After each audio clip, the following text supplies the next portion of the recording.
said if she was praying at night and she was ready to pray Witr, then her menses started. Does she have to make up that Witr later on after the purity and so on? First of all, the Witr, according to the vast majority of the fuqaha, and I mean by that all the fuqaha except for Al-Imam Abu Hanifa, may Allah have mercy on him, Imam Abu Hanifa considers the Witr wajib.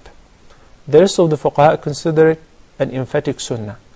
And why an emphatic sunnah, not just a sunnah? Because the Prophet ﷺ used to offer the Witr on a regular basis to the extent that even if he was traveling, where the person would have the concession of not praying nawafil at all, he would still pray the Witr and also would pray the two sunnah before the Fajr prayer.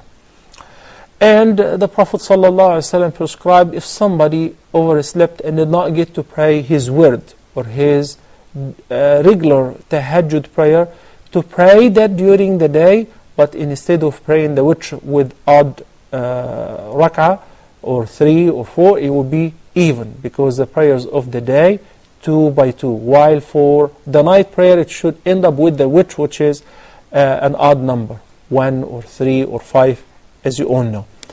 So since it is not a wajib, then making up the Witr is also recommended, because the original hukm, it is recommended, it is an emphatic sunnah.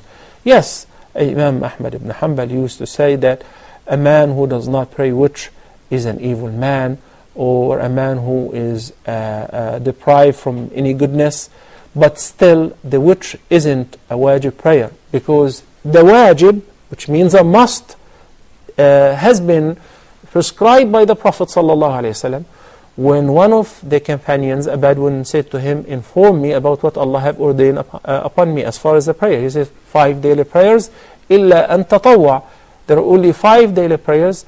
Other than that is nafl or tatawwa. It varies between an emphatic sunnah or a non-emphatic sunnah, or mere voluntary tatawwa.